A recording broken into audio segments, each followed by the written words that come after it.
Hey YouTube, Sean from Top 5 Fit. Want to go over plyometric activities today, exercises utilizing resistance bands. Now, many years I've been walking in and out of gyms and I've seen all kinds of modifications to existing exercises to bring about a more plyometrically based environment. So for those of you who don't know what plyometrics are, it's basically your body's ability to generate power, change directions as quickly and explosively as possible. So if you are on your way down and you are coming up as quick as you can, that's basically power, and that's basically explosiveness, and that's what we're trying to work on here. So trying to keep things safe and trying to make sure that we're not doing things that can create unnecessary injuries. I've seen a lot of videos where guys will take 45-pound bars, load them up with plates, and then they're doing jumping drills with those bars on their shoulders. And it's not taking anything away from what they're doing in their workout or whether or not it's a good idea. They're obviously getting gains from it, and good. I'm kind of looking at it more from a general public standpoint, and that might not be the safest thing to do when you're trying to just bring about a little bit more explosiveness out of your legs. The resistance bands offer a little bit different of a feel when it comes to the resistance that you're using, in a sense that when you shorten the band, the resistance backs off of you. So down here, when I'm at the base of my squat, okay, when I'm here, I don't necessarily want the bar pushing me down into the ground and continuously pushing me into the ground when I'm trying to explode up into a jumping move. That's where the safety factor and that return on work put in is kind of important. So to try to save the knees, to try to save the back, we switch over to the bands, which ultimately backs off of resistance.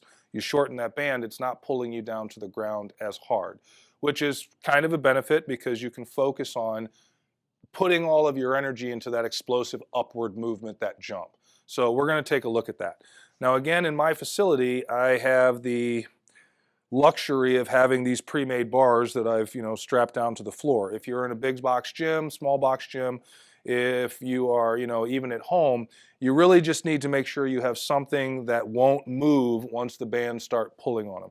Now there are pre-shaped, prefab boards that you can buy that the bands can attach to. You could hire somebody to actually weld bars like this if you wanted to, or you can find places on the on the power rack or the cage to attach the bands to. But at the end of the day, the thing that matters is whatever you hook your bands to, it can't move. You don't want them to move. You want them to be fixated and stationary so that when you start jumping, you don't have a bunch of rattling or movement going on around you. So we went ahead and used number 2 bands. And again, these are around 25, 35 pounds of resistance per band. And we're not looking for a ton of load to be on the back while we're doing this. We just need enough to basically get the musculature to perceive a little bit of overload. So there's a reason that that explosion needs to happen, and there's a reason that your legs need to recruit more fiber in order to actually get you up into a jumping position. So strap on both sides here, connected, you squat down, we throw the bands up over the shoulders. And again, this makes it real easy for us to apply resistance to that jumping position. Now here, with my own clients, what I like to do is make sure they've got hands on the bar that's in front of them at all times. This is a stability thing. These bands will pull you in all different directions. And when I have somebody going up and down in a jumping fashion, I don't want to worry about an odd landing, blowing out an ankle or a knee or something. So right away, I make sure and have clients hold on to the band here. So feet position, I like to get them close up to the wall but not touching. The idea is we're trying to work good squat form. So I want to see that 90-degree bend in the knees and the butt goes back. Knees are over top of the ankles, not here. Okay, so we're back here. Now, for the first part of this drill, we're just going to work on the upward movement. So we'll go ahead and sit, and then a quick pop, and then catching yourself back on the ground.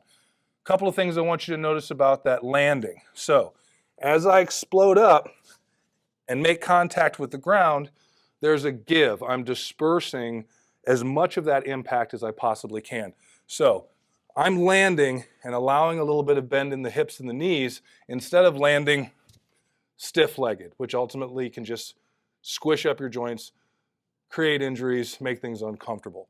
So focus on good explosion up and then a soft landing, absorbing and dispersing all of the energy that you just created.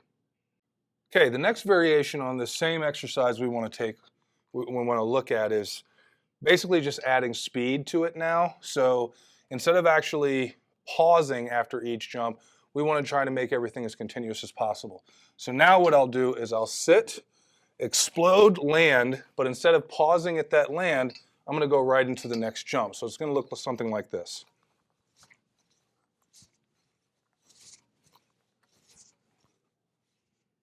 Okay, for the next variation, I want to go over X hops, cross hops. What we did with the bands was actually spread them out one station so that now we have one bar in between that's actually an obstacle that we have to get up and over. This is a drill that I like to use for a lot of my clients that were doing Tough Mudders and Spartan races, obstacle races. You don't realize how many little nooks and crannies are in those races, and you need to actually get your feet up and over them and then continue on with the race. So that was a nice application for this particular drill. Both hands on the vertical bars, of course, and we're going to focus on getting both feet up and over the middle bar and still landing and absorbing and dispersing all of that energy. So here, land softly, quietly, switch to the other side. So for the first part of this, we want to keep the pace nice and slow and make sure that we're paying attention to all those reels.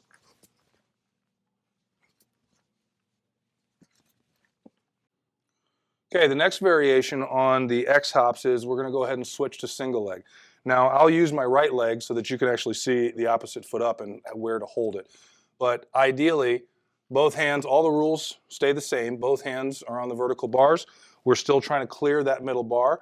The only difference is all of that explosion is going to come out of one foot.